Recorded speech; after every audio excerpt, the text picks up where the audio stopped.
What's up, y'all? It's Zems, and welcome to another Mr. Ballin video. I can't say another because it's been a month. But what happened on this trucker's route from hell? This video is by Mr. Ballin, so if you guys haven't already, make sure you swoop down the description box, click on that link, go watch this video in entirety because I'm going to be pausing, stopping, and talking through the whole thing. If you guys are new to the channel, my name is Zems, and welcome to the crow's nest. To the crow's nest. I don't know why I keep my eyes closed. I think I do it with my eyes closed because I'm so passionate about what I do. Inside of their little nylon tent, inside of this huge forest in Arizona, when they started to hear this loud rumbling sound.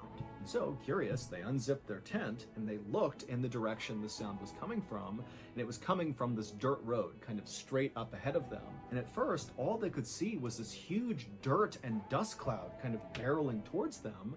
And then in the middle of this cloud, suddenly something appeared that both of these campers knew should not have been in this forest. And so seconds later, this thing blew past them and disappeared into the trees in the other direction. And for a moment, the two campers had no idea what to do. They began to kind of rationalize why this thing was here, but before they got very deep into that conversation, they began hearing the rumbling sound again. Chupacabra. And they looked, and sure enough, the big thing was coming back.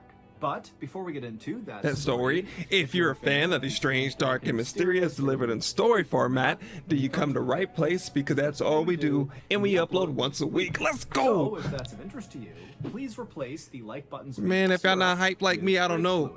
Also, please subscribe to our channel and turn on all notifications. So you don't if you guys are not hyped when I post a video, you're in the wrong place. Today's story. Mr. Ballin dance, I have forgot. Oh, hit it. Ooh.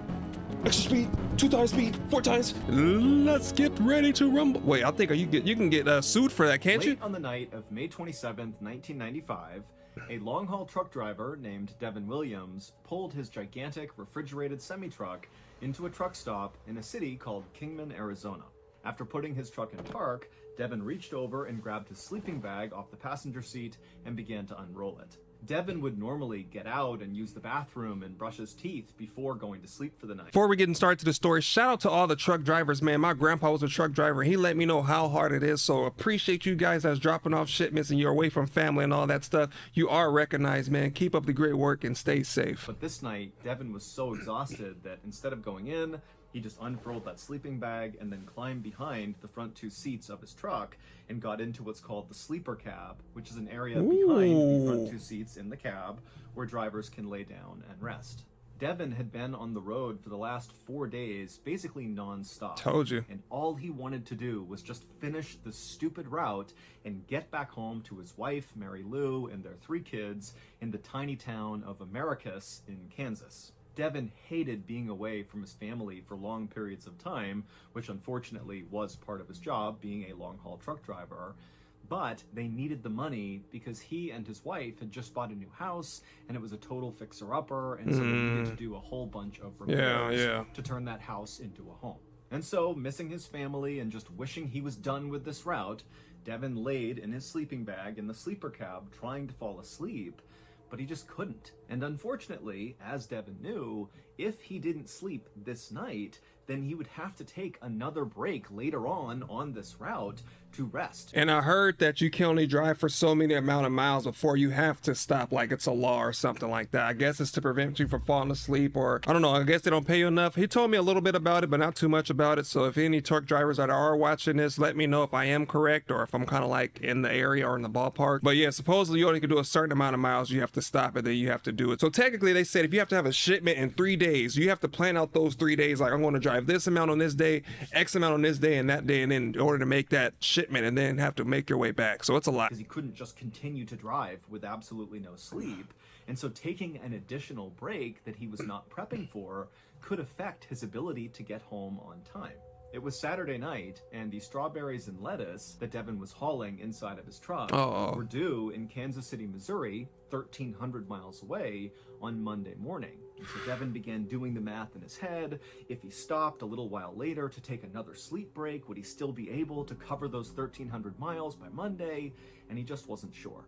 Everybody at the trucking company where Devin worked knew the 29-year-old as being very easygoing and good-natured. Trucking was very hard. People drove insanely long hours on very little sleep, and some people even took drugs to stay awake even longer to make sure they hit their deadlines. And so truckers have kind of earned the reputation of being very rough and tough people. And Devin certainly looked rough and tough. He was this big guy who wore cowboy hats. He had a big Fu Manchu mustache. He had tattoos. But in reality, despite how he looked, he was actually like a gentle giant. And really all he talked about were his kids, who he was totally devoted to. Man, look tough as hell, bro. He got on the Undertaker Jeepers Creepers hat, bro. He got the handlebar Western police mustache. The dude was a truckin'. The only time anyone at this company saw Devin get mad was when his work interfered with his ability to see his family. And now, as Devin tossed and turned inside of his sleeper cab, he was getting mad because he was thinking this stupid route and his inability to sleep during this particular break was very likely going to interfere with seeing his family. And after an hour of Devin getting angrier and so not sleeping at all, he finally just gave up on sleep. He chucked his sleeping bag, he climbed out of the cab, and he headed into the truck stop, where he went to the bathroom, he got a bite to eat, and then he called his boss, and he told him that he had just made a stop in order to sleep, but he couldn't, and so he was just going to hit the road again. But don't worry, even though I need another break in order to sleep, I will be in Kansas City on Monday morning with this delivery on time. After speaking to his boss, Devin left the truck stop, climbed back into his truck, he fired it up, and before long, he was back on the highway, driving east. Devin's boss was a guy named Tom Wilson, and he didn't find anything unusual about this phone call he got from Devin. Maybe it was a little unusual that Devin was unable to sleep, and that he called his boss to say he was unable to sleep, but Devin sounded totally normal. And so that night, Tom was not worried at all that Devin would not make it to Kansas City by Monday morning. Devin was like one of his most reliable guys, and so if Devin said he was going to be there on Monday morning, even if he needed extra breaks along the way, then he would be there on Monday morning. But on Monday morning, the distribution center in Kansas City, Missouri, where Devin was supposed to go and drop off the lettuce and strawberries, called Tom Wilson and they said, "Hey, your driver's not here yet. What's going on?"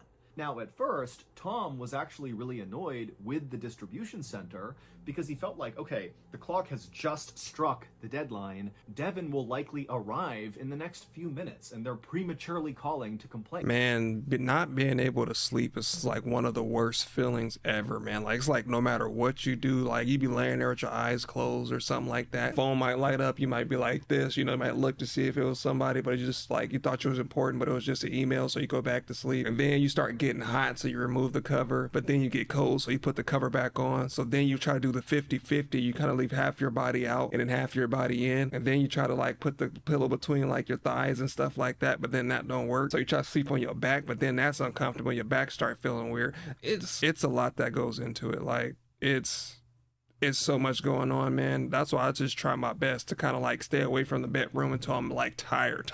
And so Tom communicated that to the distribution center, and they said, okay, fine, we'll wait a little bit longer. But when almost an hour passed and still Devin had not shown up, the distribution center called Tom back and said, hey, he's not here. Now, after the second call, Tom totally changed his mindset, and he was actually now worried about Devin. And so he apologized to the distribution center and said he would get in touch with Devin as soon as he could and figure out where their shipment was. Tom couldn't just call Devin and ask where he was and what was going on, because this was back in 1995. Yeah. They didn't have cell phones. Payphones. So Tom basically just had to wait for Devin, who's out on the road somewhere, to stop somewhere and call Tom to tell Tom what's going on. And so all day Monday, Tom sat at his desk waiting for a call from Devin. And when he didn't get a call from Devin, Tom began calling his other drivers all over the country, asking them if maybe they had had some sort of interaction with Devin and knew where he was and why he had not made it to Kansas City on time. But none of the drivers had any idea what was going on with Devin. No one had spoken to him. Then that evening, Tom got a call. It was not from Devin. It was from Devin's wife, Mary Lou. And she was calling to say, where's Devin? He was supposed to be home by now, and he's not. I haven't heard from him in days. What's going on? Uh-oh. At this, Tom suddenly thought, okay, we have a real problem here. And so when Tom explained to Mary Lou what was going on with Devin, how he had missed this deadline, Mary Lou panicked and immediately called the police. A little while later, a police officer in Americus, Kansas, arrived at Mary Lou's house to take down the missing person report. And after they did that, the deputy assured Mary Lou that very likely her husband would be found and he would be just fine. You never want to make promises as a 911 or a first responder. They teach us that. They taught us that in the military, and they taught us that as like in the police schools or whatever it was. You never make promises you can't keep. You always want to say stuff like, hey, stay positive. We're going to do our best to find out where he is or where he's located. You're never going to say, I'm pretty sure he's out there. We're going to find him. Because if you don't find him and then you do find him and he's not what you said he was going to be, now they're going to look like you failed them, So you never want to give false hope. But I mean, you just be positive, but don't give false hope to the wife or to the husband or kids, because you never know what could have happened or what have happened or may have happened, and you don't know. So don't go out there and just be like, oh yeah, I'm going to find him. And so they explained to Mary Lou that what they would do is put out an alert to all the different police departments that fell kind of roughly along the route that Devon's truck had been on, and see if any of them had had some sort of interaction with Devon. Maybe he got into an accident, maybe his truck broke down, and but he would have called or somewhere. something. Maybe he was hospitalized, who knows? But very likely one of these police departments would know where Devon was. And sure enough, after this alert went out, the officer got a call back very quickly from a sheriff's department in a place called Coconino County, Arizona. Coconino County was located 200 miles to the east of Kingman, Arizona, which was where Devon had been on Saturday night but couldn't sleep, and then called his boss to say he was going to hit the road again. But interestingly, the sheriff's department in Coconino County made it very clear to the police officer in Americus, Kansas, that they had no idea where Devon was, but they definitely knew where his truck was.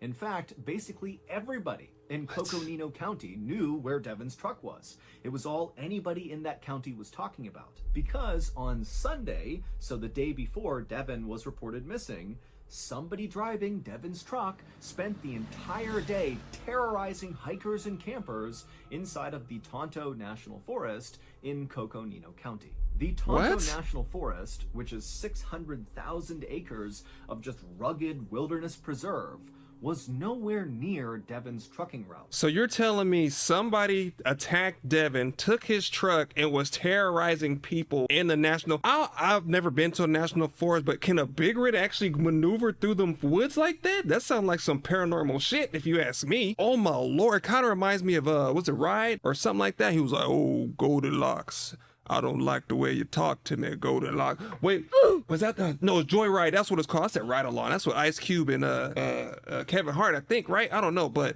this is some spooky shit. In fact, it wasn't near any trucking route ever. It's like 20 miles off of the highway, and the roads in the forest are barely wide enough to support small cars going through, let alone a 48-foot long, massive 10-ton semi-truck. That's what I'm saying. Like Devon was driving. But on Sunday morning, so roughly 8 hours after Devon had called his boss Tom, two hikers named Lynn and Jack Yarrington were in their tent inside of Tonto National Forest, just having a nice time. It's peaceful, it's quiet, and they're right near this dirt road that kind of bent around a corner. And suddenly, they began to hear a rumbling sound coming from one end of this road.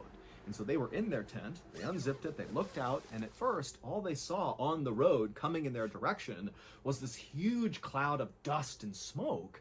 And then through the dust and smoke came Devon's humongous truck blazing down this road at practically full speed. What? And at first, Jack and Lynn are like, how is this truck even in the forest? How did it get here? How did it actually manage to drive to this point? And after Devon's truck whizzed past them and blazed off in the other direction out of sight, Lynn and Jack weren't scared or worried. They were just totally confused. And so they began speculating, like, well, maybe the driver got lost and they're trying to find a place to turn around or something.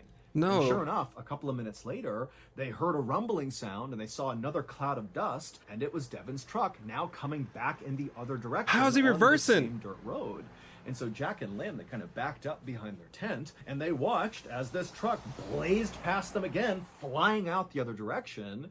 And so in some ways, that kind of confirmed to Lynn and Jack that yes, You know, this driver, who's definitely driving recklessly at this point, has likely gotten lost. They've managed to turn around, and now they're heading back out to the highway, and that's all this was. Hell no, call Telemundo, bitch. There ain't no way in hell a fucking 48-foot long, whatever you talking about, semi truck is about to be. Can you imagine, bro? You're in a national park looking at buffalo or about to roast a marshmallow, and you just see a big ass truck just. You're like, oh, maybe he's lost, but it doesn't cross your mind that cars, small cars, little Fiats and stuff can't fit down the road, but a big ass distribution truck can. And then what would have got me was, how did he reverse? Because y'all know when they be snaking, they be like this, right? They be like, oh, they gotta go this way and go like this. So you telling me he's maneuvering between trees, no dents or anything, and he's just flying in and out the forest? No, bro. This gotta be some kind of UFO experiment, Area 51 ghost truck prototype, bro, because there's no way. And then all of a sudden, as they're kind of chatting about it and laughing about it, they hear the sound of the truck coming back again.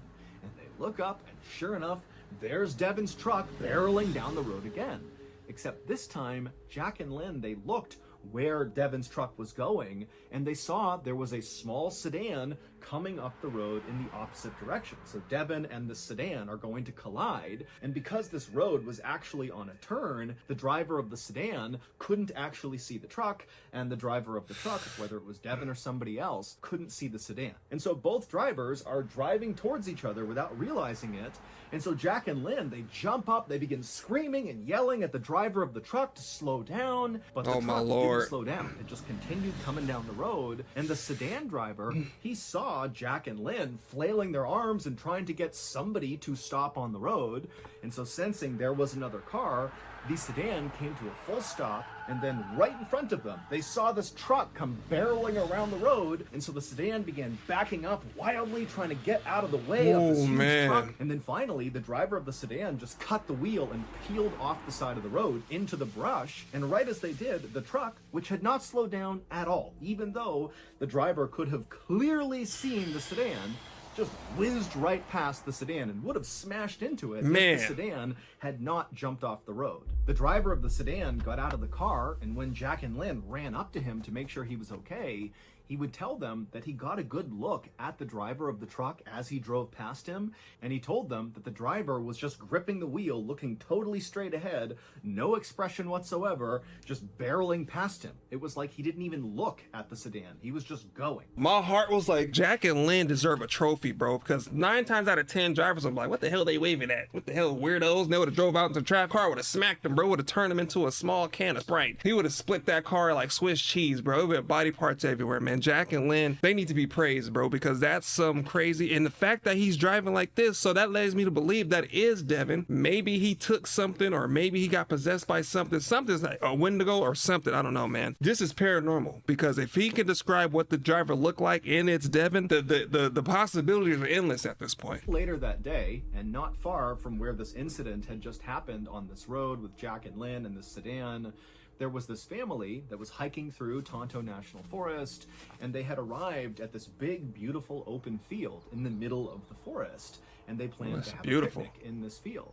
But as they came out of the tree line and walked into this beautiful, open, high grass meadow area, they looked out and they saw, just kind of in the middle of the field, was this huge truck that made no sense. How in the world could this truck have gotten to this meadow? They didn't know. But they clearly saw there's a truck, and the father of the family, he saw there was a man standing next to this truck, just kind of looking away from them, off at the mountains in the distance. And so this family kind of assumed that the driver of this truck had somehow gotten into this meadow, and maybe their truck was stuck, and so now they need help. And so the father told his family to stay put for a second, and then he, on his own, walked across the meadow towards this truck. And as the father got closer, he did see that very clearly the truck was stuck in the mud. And so this driver very likely is stranded. And so as he got close enough, the father yelled out to this guy and said, hey, do you need some help? You know, we can go back and call someone, you know, what can we do for you? But the man who was standing outside of the truck didn't even turn around to talk to this father. He just kept standing there motionless, looking off into the distance. And so the father made it about 5 or 6 feet away from this guy, and the father just stopped and very clearly said, hey, I'm talking to you. Do you need help? And at this Oh, point, shit. the man who was standing next to the truck, he turned around and he looked at the father. And immediately the father kind of backed up for a second because there was something off about this guy. The guy was just kind of standing there and he was staring at the father, and he opened his mouth like he was about to speak. But instead of speaking, he just kept opening his mouth wider and wider until it was as wide as he could get it. And then he began wiggling his lower jaw back and forth as fast as he could, and then clicking his teeth simultaneously. Oh, yeah, he on drugs. So the father just began backing up like there was something wrong with this guy. And right as the father was about to just turn around and leave and go protect his family from this guy, the guy stopped with his mouth, and then he just stared directly at the father and said very calmly, "I didn't do it. They did it." Now, when the father heard this, he was already so weirded out by this guy that he didn't even have any questions to follow up with. Instead, he just turned and began running back towards his family. And so, feeling very unsettled, the family, they ran back to their car, they drove back home, and they called the police. See, this is why I mind my damn business. This is why, bro. I see something, and if it don't look right, bro, I'm taking my ass back to wherever I came, bro. Like, I don't know. He said they did it. I'm thinking dude might be on drugs. He's possessed. He's staring off into the mountains. Maybe something possessed him. He's trying to get to some place in the mountains. Maybe something's calling him. Who knows, man? The world's a mysterious place. Maybe he was a guy that never did any kind of drugs in his entire life. And maybe it's just something that we can't explain, right? Inconsiderate to sit here and just assume things, but who knows, man? It could be drugs. It could be paranormal. We don't know, bro. We don't know. And I really hope to find out what it was. If they check his blood and there's nothing inside of his blood, or even if they find him at all, I'm curious to find out what is this route from hell, and if it's closed, or is it to this day, or any truckers or anybody else allowed to go down that route. I don't know, man. They could have had a beautiful picnic, man. Strawberries, bro, cake, all that stuff. He went over there, dude said, hell no. About this guy and his truck. It would take a deputy from the Coconino County Sheriff's Department a little while to finally navigate their way all the way out to this meadow where this truck and this guy apparently were. And when the deputy got there, they walked out into this meadow, and sure enough, just like the father had said, there was the truck stuck in the mud. And so the deputy began walking out to the truck, expecting to see the driver, this guy who the father had said was acting totally weird. But when the deputy got up there, he found the truck was totally abandoned. There was nobody in the cab, there was nobody nearby, it was just sitting here, but it was still running. And so the deputy tried to open up the cab, but it was locked. He did look inside, and everything looked very neat and orderly. And then he went around to the back of the truck, and he opened up the back doors. Strawberries. And he found the refrigeration unit was still on, and inside of this truck was lots and lots of strawberries and lettuce. So the deputy really didn't know what to make of this truck in the middle of the field, combined with this report that the father gave about this guy who was standing near it. What did he look like? Weird.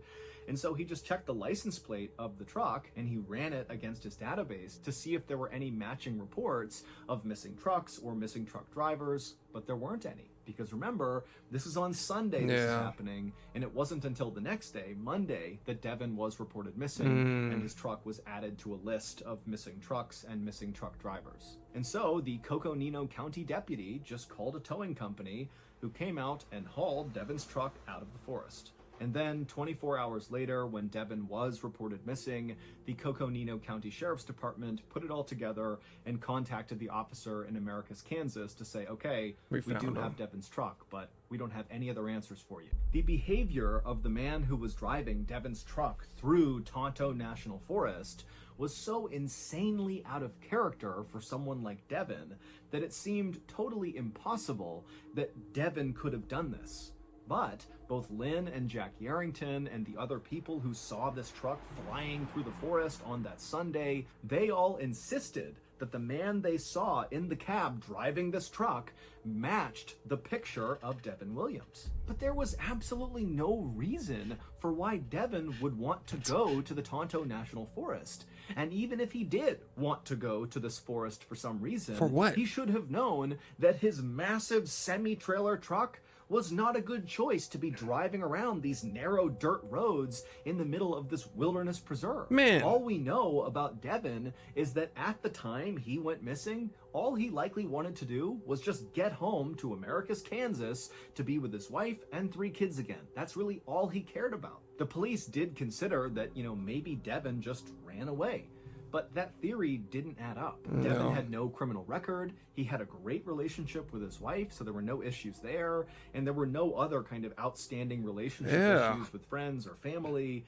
And financially, even though it was a little tight, they were doing just fine. They just wanted some extra money to fix up this house and make it really nice. It wasn't like they were struggling to put food on the table. Also, the police considered that, maybe Devin was kidnapped or something. No. But Devin is like this big, imposing, tattooed cowboy hat, big mustache, tough truck driver. I mean, who's going to try to kidnap that guy? Devin also had no medical issues. He wasn't struggling with his mental health. He had no neurological abnormalities. He also never used drugs and always passed every single drug test that he got while working for this trucking company. Devin was basically just this totally normal, nice, well-adjusted guy with nothing to run or hide from. And so none of this made any sense. Police mounted a massive search inside of Tonto National Forest.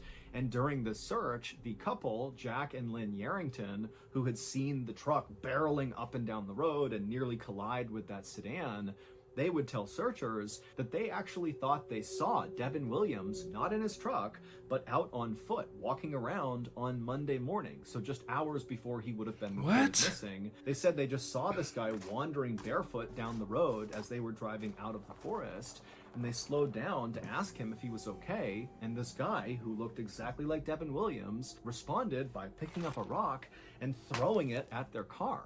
And so Jack and Lynn just drove past him, not realizing that this was the guy who very likely was driving that truck. Now, the police, when they began this search, were pretty confident they would find Devin, especially after hearing from Jack and Lynn that he was pretty likely on foot and without shoes walking around the forest. It seemed like he could not get very far. But despite this huge search, they could not find Devin. There was absolutely no trace of him. And so, after nearly 3 weeks of searching and not finding Devin, the police called off the search. Then, on May 2nd, 1997, so almost exactly 2 years from when Devin had been reported missing, two hikers were walking on this trail in the middle of Tonto National Forest, right in the area where police had extensively searched for Devin 2 years earlier.